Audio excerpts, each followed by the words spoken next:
Brian Halcrow, the quickest man in all of 8-ball, breaks off this second match of the day. Simon Webber's vanished for a pot of tea and a swim in the sea, no doubt. I can tell you that I'm here. Good afternoon, everybody. Stephen Jameson here with you, and alongside me is the one and only Tony Holgate. Very good afternoon to you, Tony. Good afternoon, Mr. Jameson. How are you? I am very good, mate, and I am all the better for having your fine self perched next to me. You lie so well. Now, the last time we commentated on Brian Halcrow together, we were talking about this in the break. I think Brian thinks we're something of a lucky charm for him, because the last time we commentated on him, he went and bashed up Chris Melling in next to no time, in probably his best performance on the Ultimate Pool Series that he's produced in the better part of 4 years. So he'll be hoping that we're a lucky charm for him. He's geared up in his wasp attire, as you so eloquently put it in the last game, and he's ready to rumble here against Ryan Fleming. The Scotsman has got himself yellows and tried to take a pocket there, which has not worked out too well for him. He's now in a bit of a pickle. Yes, Halcrow there very quickly putting himself in the box seat in this frame.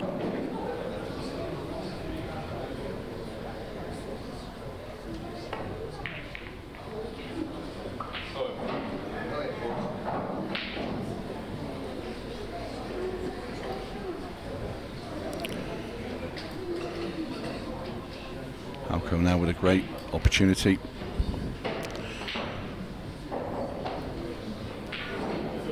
The super buzzer. Yeah, he's one of the sport's most interesting characters. Brian can while away many a minute chatting to him, and he's electing to play the percentages here and just wait. Just wonder if that might come back to bite him, because you just get the sense that Ryan knows he's a long way behind in this frame, and I always think as a player, which I have been told repeatedly that I am not, but I always think as a player, I think my attitude would be, what does my opponent want me to do least? And what does my opponent most want? What Ryan Fleming most wants is to just get a shot back at the table. And now he's got one, and he can go at these. He won't be intimidated by his one awkward yellow. He's made a very gettable yellow off the yellow into the middle, and all of a sudden he's got one awkward ball. I just think Brian's been a bit too defensive there for my money. Brian can go into cautious mode a little, and so, you know, there's credibility in what you've just said. However, I still think it probably was the right decision. I don't think the Reds are completely gimmies. And there you go, Fleming there trying, well, I think he tried to pot the yellow behind the red there, but the angle was never there.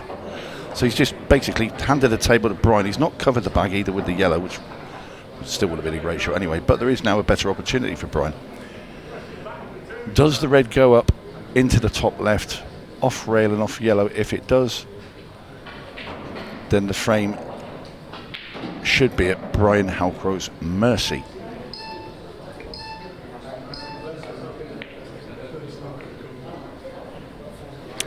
Well, he's got second prize. He's developed the two reds. He's not left Fleming to see that yellow at the top. He's just nudged onto that top rail. And all Fleming's got is a long yellow down into this bottom left-hand corner. If it passes, else it's a plant. Well, I think he's attempting the... I was going to say impossible, but he's played a pretty good shot.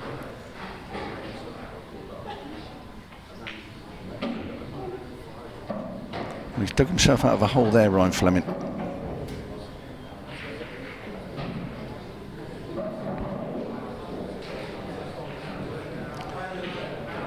I think Halcrow's going to go long, is he, with this red into the bottom left-hand corner. What's his intention? He's missed it by a big chunk. Well, we talk a lot, don't we, about first frames in matches. Players are always so keen to get that first one on the board. And I mean, Tony, you'll know that as well as anybody from your Halcyon days. You know, that first frame was so key. And especially in not just the first frame of a match, but the first frame of the tournament is big. And for plenty of these players, it'll be the first frame of a very, very big couple of weeks for them. That's certainly the case for Eddie Barker, who won our last match. I know Brian's, I don't think, hanging around for the World Championships, but I know Ryan is playing in the Masters, so he'll be looking forward to that, I'm sure. I used to hate the first match. The first round, the first match, it just... You don't know how you're really feeling inside. You know, you play things in your head before you play. You know, like a little video of how you think and hope that you're going to play when you get out in the arena. But it doesn't always go that way. And especially when if you're here for a long time, if you're here playing this and you're also staying and playing in the World Championships, if you're here for 2 weeks, if you start off badly, have a really poor match as your opener, it can really set the tone for the entire tournament, which then you just want to go home quickly. But there's no hiding place. Good little shot there from Brian as he puts these reds into a very good position. Fleming now forced to play this yellow across into the bottom right, into the red. It's never going to go behind it, so he's going to have to play the loss of turn and just hope Brian misses, I think.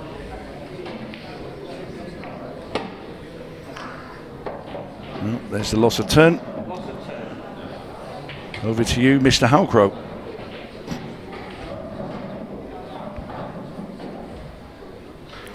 There's been a bit of a scrappy opening frame.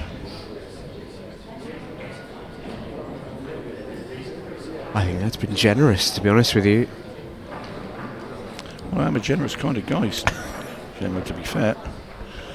They actually used to call me Generous Tony Holgate when I played, which is absolute codswallop. But yeah, which bit of generosity and specifics were they talking about, do you think? Oh, I don't know.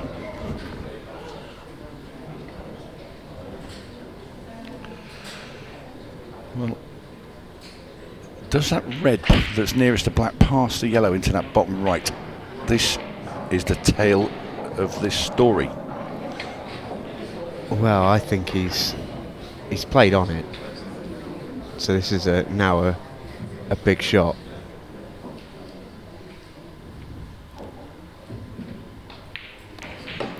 Well, it's percentage pool. I don't mind it. No, that's one where I think I was a bit critical of Brian earlier, but that's one I definitely can understand, because you look at what you're leaving, you're feeling pretty good about that. I think your own position is significantly bettered, and your opponent's got a horrible shot. Having said that, it's not impossible that Ryan pulls something out here. I'd have rather the red went behind it, went into the pocket. Well, he's got the loss of turn. What's he left? He's left him a tester. Brian's got to play a shot. Brian's got to play 2 shots. He's got to play a long red down here, and then he's got to get the last red's going to be screaming the cue ball back down the table to get on the black.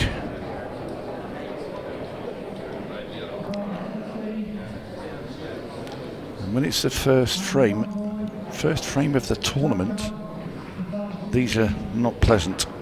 Well, he's nearly gone in off, and where's the cue ball? Oh, he's okay. Oh. He's okay. It's a good pot. What I will say is, this next shot is a little bit horrible, but he's got to do absolutely nothing here. Just play it in. He's going to have a shot on the 8 ball. He's not on the cushion. It's just about making the pot, and it's presentable. That's a big wide. That was an easier shot than the last one for me.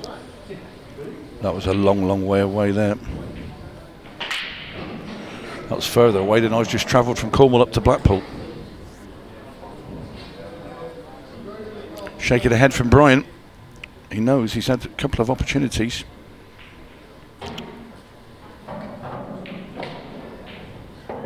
Yeah, and for me, I do just wonder if he had his time again, would he have gone about it a different way? because I think earlier on in the frame, when he elected to bring Ryan back to the table, he had a better chance then than he did for the rest of the battle here. Now then, tough 8-ball, Ryan. Very well executed, so it is the Fleming brother who gets the first frame on the boards. One of the most unique breaks on the tour, and he'll be devastated with that, because look at the power and the split that he's left. He's scratched straight into that corner pocket, which is the cardinal sin, really. At first glance, looking at this split, he's not. I don't think he's left it particularly easy for Brian. Brian would obviously love to be able to get the, if he had the, because he's got a cue ball in hand, put it down the table, but he can't. So he's got to put it behind the line at the top, and that doesn't really allow Brian to consider yellows for a start. So he's going to have to take reds, and they are the red that's nearest to black. That's tricky, and also the two that are just beneath the yellow in the middle of the table. They've got to be goss on. So he's got plenty of work here, Halcrow.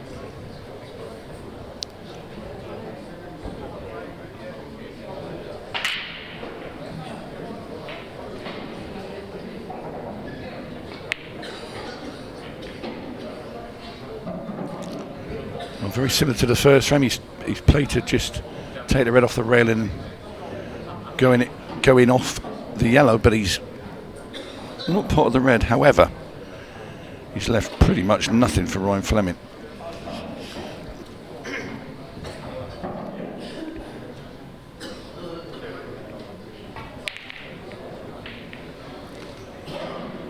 Really attempted a little cannon there to Ryan Fleming.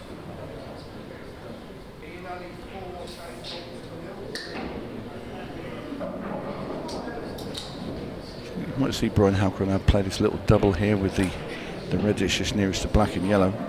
Double it back into the centre.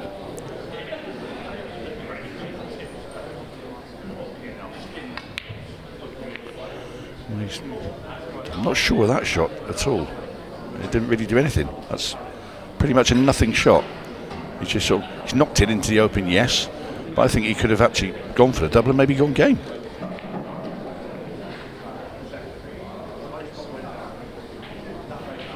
What we do with these sort of kind of frames, we're eating into the match clock as well. Yeah, absolutely. Yeah, and that's just sometimes I think when I say the problem I have with Brian, that would be massively over-egging the pudding a little bit. Not a lot of time for Brian, but I think sometimes he does just sometimes beat himself a little bit. He's a good player. He belongs here, and you know, when he's on song, we saw it last time out against Chris Melling. He was absolutely sensational. He's got that in the locker. And to do that, you have to take finishes on. The thing with Brian, and I've known Brian for many, many years, and I've played against him loads, and the older rules that obviously were certainly negative in a sort of a certain way, Brian was really, really good at those rules, and his best game then was a safety type game. So obviously with the rule changes over the years, and it's now become an attacking game, a lot of the players don't think Brian sort of can attack. Well, Brian can attack. We've seen it. He's beaten Chris Melling in that incredible game that we referred to earlier. But sometimes, for me, Brian sort of falls back into default mode.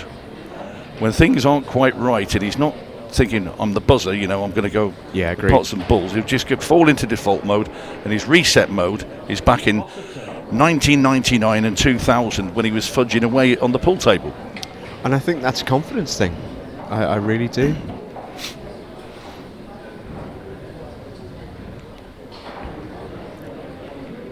And then you get situations like this where you've got Ryan Fleming fudging Brian Halcrow when he's got two yellows on the table. But he shouldn't be in this position. Brian should have got the bull by the horns, for want of a better expression, and gone. Instead, he's just created his own little mess here now, for me. So he'll be telling me off later, will Brian? No, I must say I completely agree with you. And as I say, it's not coming from a place of pure criticism, if you like. Big Brian Halcrow fan over here. Me too. And he's a good mate. But sometimes it's just, you know, who am I to question? You know, he's still playing the game and he's still in the arena on the Pro Series, and he does play a very, very strong game. But I just feel sometimes it just falls back into just this little reset sometimes when it's just his mind's not 100% there.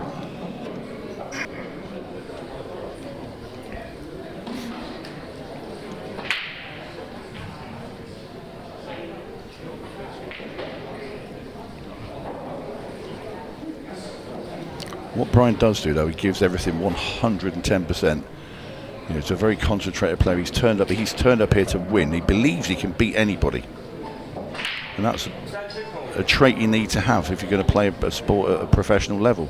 Oh, absolutely. Yeah, couldn't agree more. He's going to play a little loss of turn here and take the cue ball up the top of the table. Wow. Well, I don't think he expected that.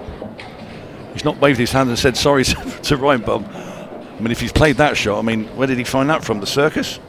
Yeah, I mean, we'll have another look at it in a moment. That was extraordinary. What it has done, though, JMO, is open up the frame. Look at this.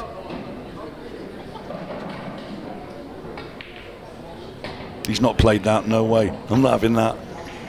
I'm trying to find a way to convince myself that he has, but it's hard work.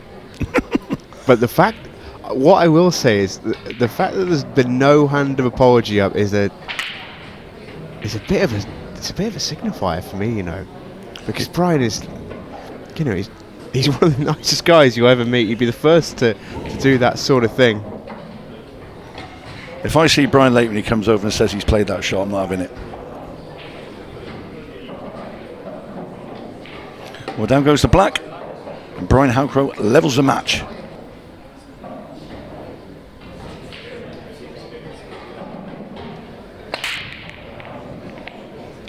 Brian stays quite high on his setup for the break. Well, both these guys do. Yeah. They've both actually got quite similar breaks in that sense.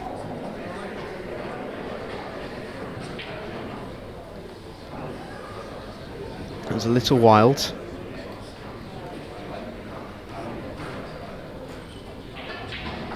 Ryan's going to get first poke at these, and you'd imagine it will be reds.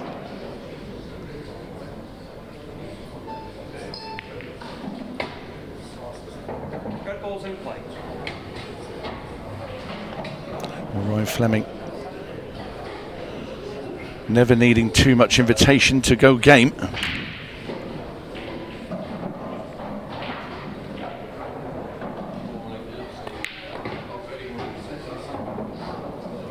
As he firmly slots in that red into the top pocket.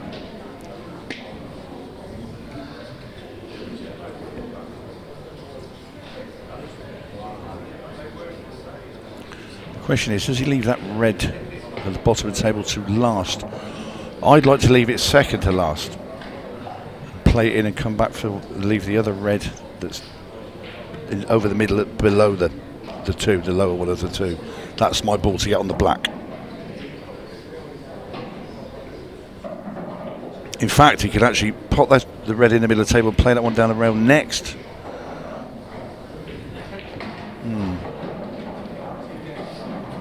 That's okay. I mean, he plays one into the middle now. He's forced to get on the one that's at the bottom of the table, and he just wants to slow roll it in and bring the cue ball back, just sort of like 4 or 5 inches below the 8 ball, so he can see that one into the middle, and he just drops that in and drops the black in the bottom left-hand corner. Yeah, the one in the middle might look like a little bit of a problem if it's on the jaw, but we can see it from the overhead that we have in our studio. It's just sitting over the pocket, basically. It couldn't be easier. You can see there, just rolls straight in.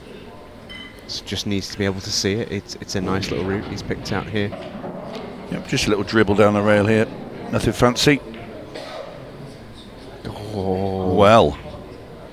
He's just tried to be too cute. Just pop the ball. At the pace that he's played it at, which is the right pace, you know, pocket weight, I almost feel like he's just trying to hit it thick, isn't he? But it's so thick that it looks intentional. Because I think if you just tell Ryan Fleming to pop that ball, I don't think he can miss it. I think he's worried about maybe the 8-ball blocking the path of the cue ball, but he's playing it at such a pace that it just died in. It's a strange one for me there. But hey, we heard it from Eddie Barker in the interview after the last game. This table is playing very, very quickly indeed. Very quickly. Brand new cloth, set up, all the rest of it for this weekend. And I do just wonder if, given the start to this match, especially where both players have had a scrappy beginning, shall we call it, that shots like that, for as simple as they look to us in the commentary box, maybe aren't that easy. No, you're right. And it is playing tremendously fast. I was on the comms with Simon Webb for the first game, with Eddie Barker was playing, obviously. And I remember one ball in particular was just over a middle, and the cue ball was at the top of the table, and he played to slow roll it. And the cue ball, after he popped it in, and you couldn't hit it any softer. And the cue ball then travelled about another 4 or 5 inches down the table. You think, whoa. Yeah. Well, there was one where Eddie was trying to land in the middle of the table, wasn't there? And it looked like he was nowhere, and the cue ball just kept on rolling, didn't it, until he hit the gap. So this is a risk for me, for Brian, because if the one cushion's there, and I think it is, I'd fancy Ryan to make this. You had to play that and screw the cue ball back a bit. Either that or play it further forward. He just left him straight across, so he's got to hit it, surely. Well, I fancy him to pot it.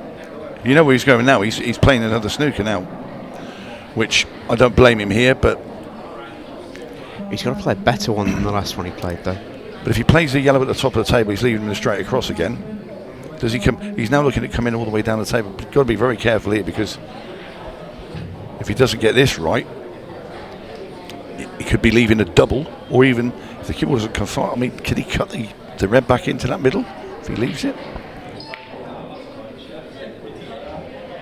Well, no, he's not going to cut that, but it'll have to be a big power double. Loads of left-hand side on the cue ball, trying to check that ball, and I'll tell you what, it's incredibly difficult shot to play.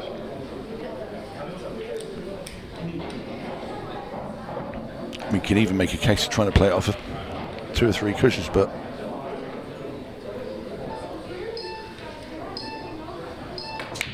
we went for the double. A long way away, and the cue ball's gone into the centre, so now Brian with cue ball in hand, and a great opportunity. We'll have another peek at Fleming's missed double and foul. Right, big chance for the buzzer.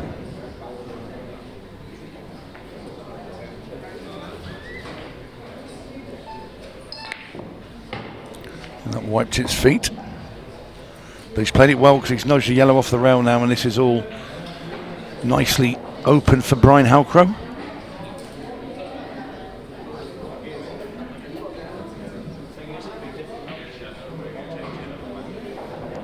He's got to play the yellow over this bottom right hand corner, just bring the cue ball off the bottom rail.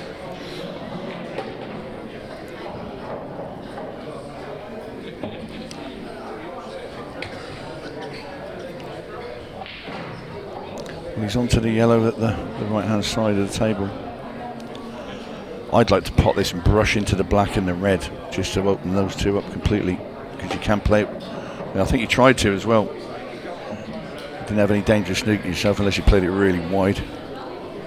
So now he's coming around to look black ball into the left hand centre. The only other option would be to pot this and screw up the table and play the black into the bottom right. It depends what Brian feels is the easier shot to accomplish said position.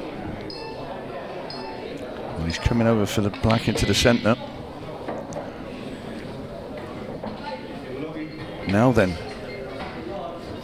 where'd the buzzer go? And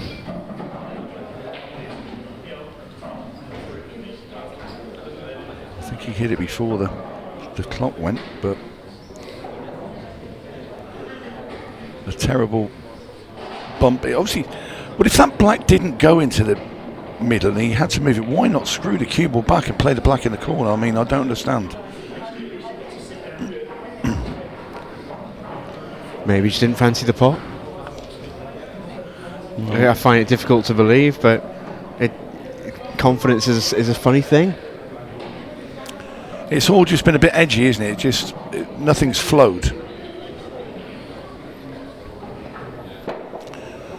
Well, Fleming, the red light is not too difficult into the centre pocket, but it's a cue ball. I don't think he can just dribble this in. I think the cue ball's going to go too far, so he might have to play this with a bit of pace. He's gone for the dribble. Oh, he played that well. I honestly thought the cue ball was going to go further up the table. Never nice shots also when you cushed up playing it. So anyway, Ryan Fleming with his black ball now to restore his lead, and in it goes.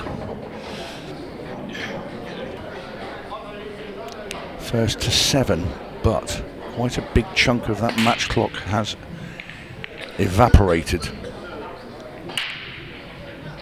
As Ryan Fleming has a dry break. Yes, like you said, Stephen, he's a long way off the cue when he breaks. Both players. In fact, he's actually further off than Brian. Well, Ryan's got such a unique break, I think, certainly in English 8-ball. And when it's on, it's just beautiful to watch because he gets so much power. And he just really spears the pack. He just hasn't quite got it going just as yet. So when it's on, it's phenomenal.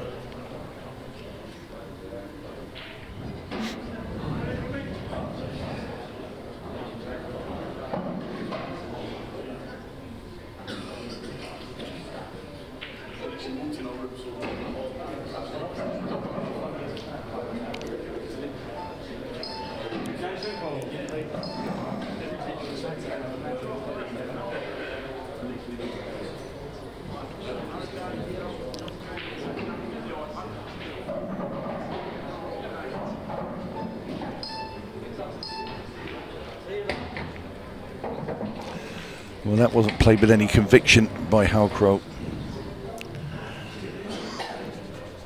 What he wanted to do really, we should pop that into the centre and just sort of broke open those 3 yellows. And all he's done is sort of just dribbled the ball in and well, he's not developed any of them. In fact, he's made them worse. Yellow now stuck behind a red. He's having to play this down the rail and well, it's a decent little shot.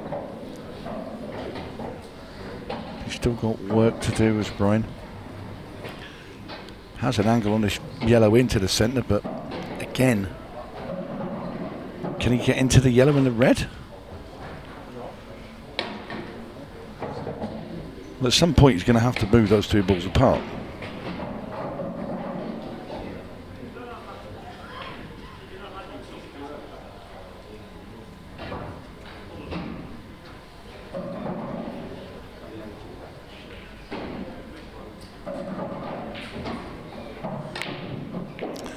Well, he made his attempt there. He didn't nudge them apart. He's missed the pot. And it's just not happening for Brian Halcrow out there at the moment. From the first frame, he's just not looked settled. And a fair bit of head shaking. We'll have another look. We tried it in 2 pockets. Hello.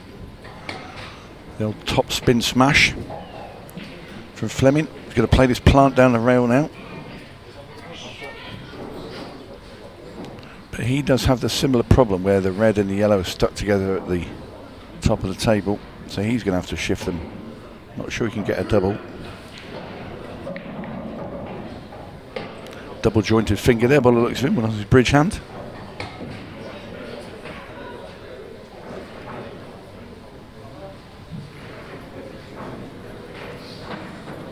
Already well over half the match clock gone. Under 21 minutes to go, only 2-1. What a time left in this one. What's the lowest score, winning score, there's ever been in Ultimate Pool? I'm going to ask you that question. Oh, I don't know. Because you're the historian of the game. I don't know. You should know. I should. You're right. You're exposing me here, whole game. I'm not sure, to be honest with you. We see so many matches in the series. The lowest I've seen since I joined Ultimate Pool over a year ago is a 5, I believe. A 5-3 or something like that, or a 5-4 win. I've not seen lower than a 5. Most of my brain is permeated by Monday nights, which is my issue. We've seen plenty of sort of 2-1s and 1-1s on the Monday nights. Well, yeah, we can't count the Monday night. Well, that's what I mean, but... No, the race to 7s then. I should have been more specific, yeah, sorry. well, I knew what you meant. It's just my knowledge of races to 7s is... I just struggle to separate them. You know what it's like, so these weekends all blur into one eventually. I have no idea what it's like at all. Yes, I do, actually. That's a lie. Yeah, it'd be interesting to know. We'll see if we can get the answer to that, maybe. Well, it might end Answers up being on a this postcard. one. It might end up being this one at this rate. Yeah, answers on a postcard. Winner that gets it right gets a night out with Simon Webb. That's not a prize. I know.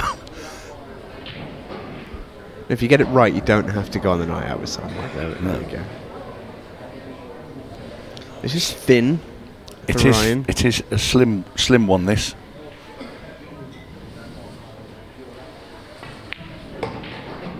And it goes. Unbelievable bit of cutting from our director. It's a fair shot, that. It is a fair shot. Give him his due there. Well, it was a brilliant shot from Ryan Fleming, and you got to see exactly what Brian Halcrow thought of it, which is... yeah.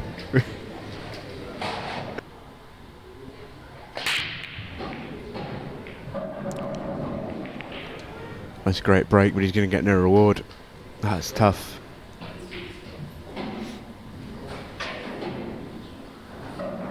Hits those perfectly. It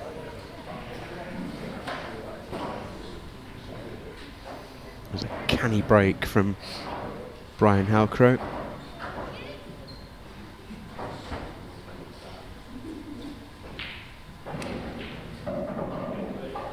Well, it's going to be yellows for Fleming. One problem down the bottom of the table.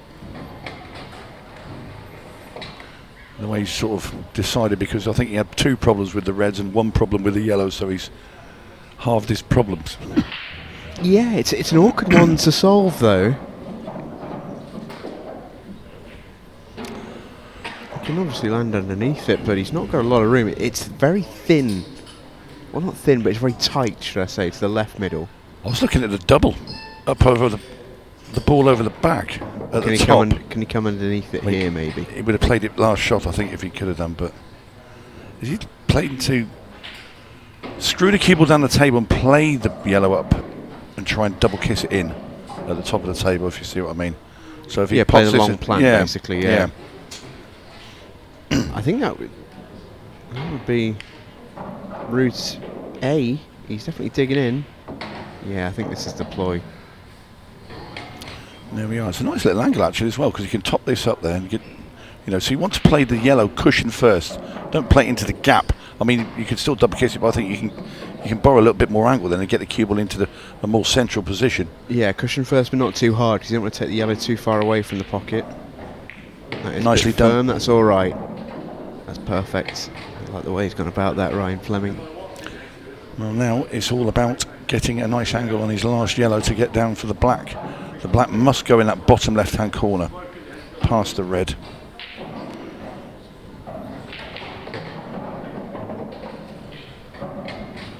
That's not bad. He can drop that one in at the top now and just leave a little angle, just roll his last yellow into the middle.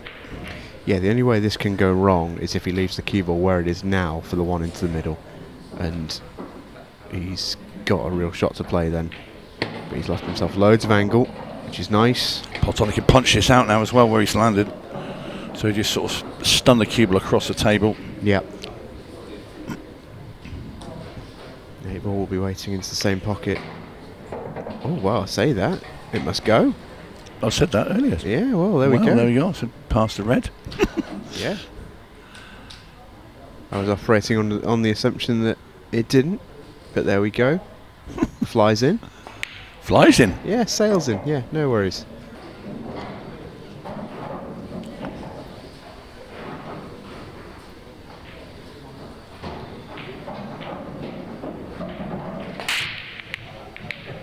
A little bit more control in that break from Ryan Fleming. Took a bit off it, and well, an interesting leave. He's not made a ball. This is the break in action. Really, really unique. And since he barely moves, it's all about just keeping the head still, keeping the body still, and just using all that Q power. But yeah, he took a little bit off that. Usually you see him drill down towards the bed of the table. That was a bit more of a sort of almost an archetypal stun shot. But yellows are, well, they're not there for Brian Halcrow, but they're a bit fiddly. The yellow by the red on the left side rail will need a double or a cannon. I'd imagine it will be the double, but I think Brian should go here. Yeah, it's at the point now where, you know, we got... He needs to. We're under the 15 minutes now, and he's 3 frames adrift.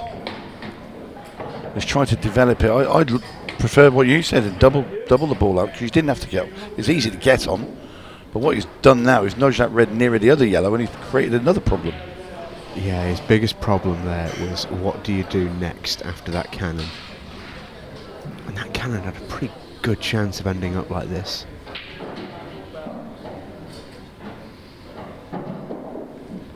Is he just about on this? He was. And he's cannoned it again for good measure.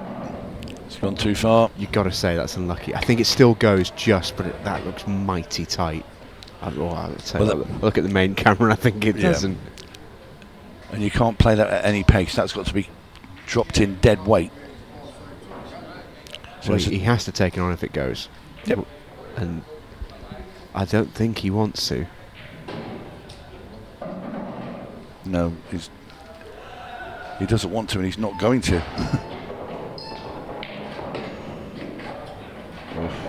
It's unravelling a little bit, isn't it? It is.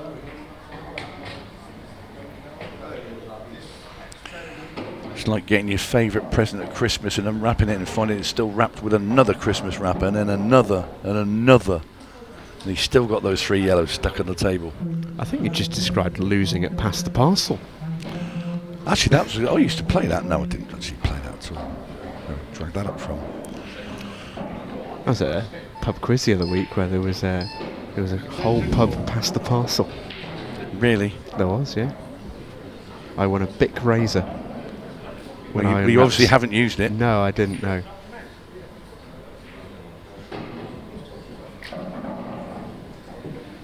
I bet you're really good at pub quizzes, aren't you? I'm probably not as good as you. Well done. You've already dropped a couple of unbelievable references from a video. Not yet an afternoon. No, I'd like to think myself as handy enough, but yeah, I dare say I think if we were doing a draft pick here in Blackpool for a pub quiz team, I think you'd be going before me. No. I'll probably be in the pub before you. but nothing to do with the quiz.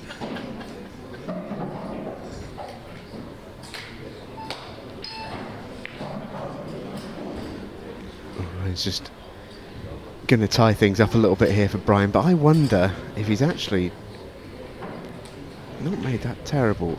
I think Brian's just got to make a decision here. There's less than 12 minutes to go. He's 3 frames behind. I think he's just got to go for these. They're horrible, but he's got a shot to this yellow at the bottom left. Can he make something happen? Well, Ryan Fleming's quite happy with this at the moment. Well, if you're Ryan, you're delighted to see it, but I think if you're Brian, you do just have to... I think that's the worst possible result for him. Perfect for Brian, that. Now we can just dribble the reds about now and eat away at that clock. I think if you're Ryan, you play the loss of turn as well. Potentially. Because you can make Brian's life very, very difficult. Because as long as you get the ball down the bottom end of the table, he cannot do a thing on the yellows. Just develop these 3 down here now.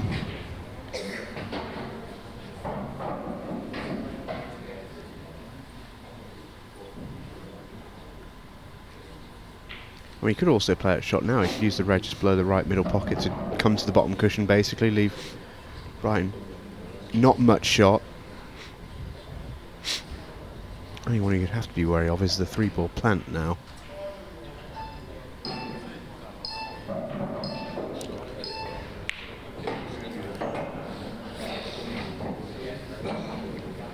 Now is he thinking 4-ball plant, lost a turn? And that would be a clever shot if he left the yellow behind the red up there as well. And coming towards the last 10 minutes as well of the match. I think he's looking at it. I mean, they're all in a line. I think it feels pretty gettable, this. Because he's going to leave the cue ball behind the black as well, so Brian's not going to have a shot at that yellow. And he decided against it. 15-second shot And that's clock now. probably the safer shot. Don't blame him for playing that at all. But would have loved to have seen a 4-ball plant lost a turn. Yeah. Oh, he did hit the ball cushion after contact. And The that red. is a very good result, that, for Brian Halcrow. Yeah, the red Very just good nudged, result. the red just nudged it to the rail there. Well, he's got to be a bit concerned here, Brian. Well, Ryan's going to continue to dangle the carrot. It's the right thing for him to do, really. Right, does Brian have the 3-ball plant on here? Can he get through to that yellow? He's got to go. He cannot now leave this any longer. Yeah, he can get through. 3-ball plant's on. Oh, it wasn't. It wasn't quite.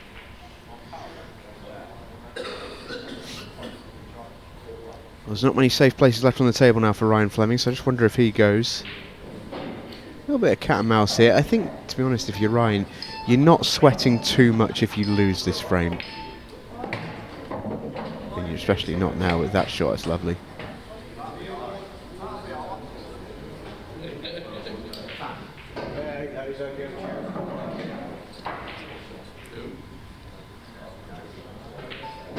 Can you get up to the top right? He tried. He missed. Well, no, he's got a bit of decision making to do. Because Brian Halcrow just went massive favourite in this frame now. Yeah.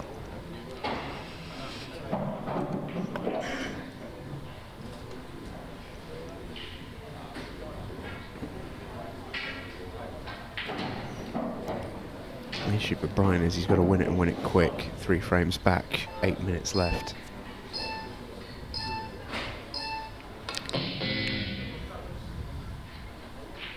Look for a little loss of turn. I like the thinking. Didn't quite execute. I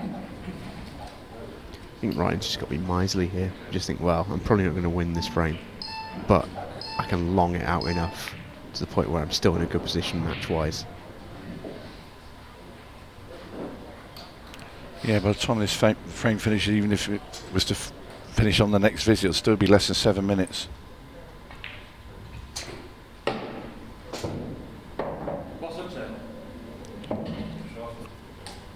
I think I try and get past that black ball and play the loss of turn now. Have to. Yeah, make Brian do something. Well, if Brian doesn't get him, he's handing you the frame with this, as long as this yellow goes in, because your reds are easy. Yeah, and Brian now does have, by definition, an awkward yellow because the red's covering it and not covering it in the heart of the pocket. Well, I don't think he's got much angle here that he can get across. He's going to have to pot this and play a double. Yeah, Ryan's done a really good job here of getting himself back in a position to win this frame, not just chew time. Brian was massive favourite for this frame not long ago. And he is... Oh, I thought that was in. The words are already leaving my mouth. I thought that was down. He did not miss this by much. No, I thought it was there as well. Both jewels. Well, you feel this is pretty much for the match if he gets these two. Yeah, I don't think there's any way back for Brian here. If Ryan gets the 5th on the board, I think that would be all over. Bar the shouting, really. But Brian never really got going from the outset, and it's just sort of eaten away this match. Yeah, just again, we mentioned it before. I just feel Wow, that's a shocker from Ryan. Look, he's left a cue ball. Big double for Brian Halcrow. He's not been gifted anything, is he? But you wouldn't expect this miss here from Fleming. 4-1 up. You think just making that nice and easy, but You feel for Brian there. well, you do, because it just took him an extra 20 seconds to lose that frame after Fleming missing the black as well. The worst possible outcome for him. He'd have much rather Ryan potted that in that sense. Just making sure he uses all the time as well, Fleming, for this black. Yeah, he won't be missing that one. Nope. So 5-1 to the Scotsman, and Brian Halcrow is on the brink. This is a big ask. Great break, mind. Oh, he does get one. I thought that looked like one of those dry breaks. That'll be painful, but he does get a ball. It's a slightly iffy layout this here, though. You feel like it's got to be reds, and then you see the one on the bottom rail as we look here. Those two are just, the yellow and the red together, which are awful.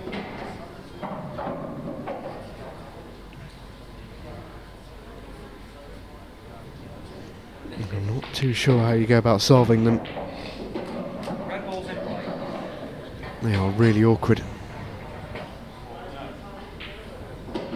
And he can't get there until later on in the visit either. So by the time he gets there, yellows will be sitting ducks.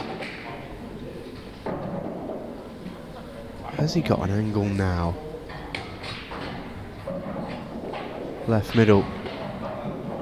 Into the red and yellow. He did. And all eyes on the cannon, and he missed the pot. Tail as old as time, and Ryan Fleming will be there to capitalise and try and put himself on the hill here in Blackpool.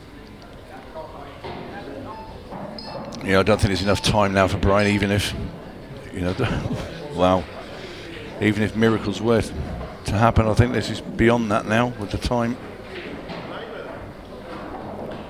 I don't think he can reel off this finish and then another 3 in 3.5 minutes. Go well.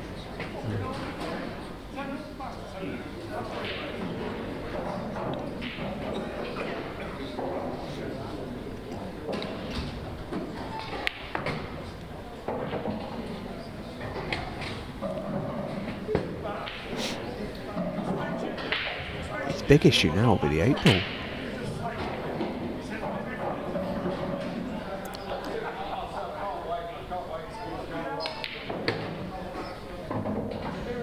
Uh-oh.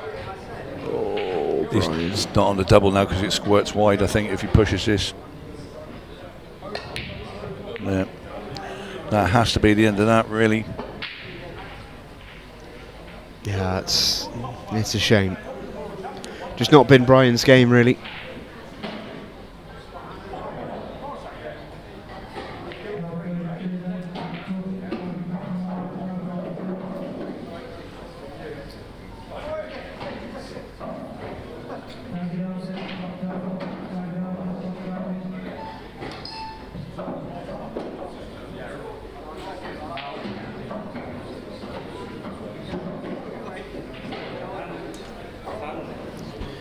Brian Halcrow continuing to bat on, and I have to respect it. I think plenty of players would have conceded by now. I'd have conceded yesterday. But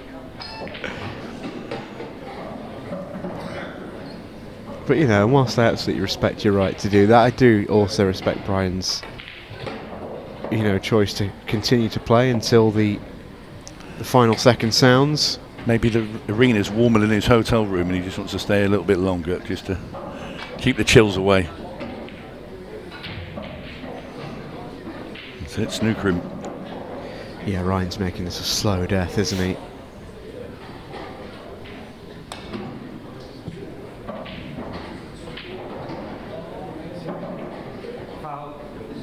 And there does come the concession. Ryan Fleming gets the job done against Brian Halcrow, and Scotsman be pretty pleased with that, I'd imagine.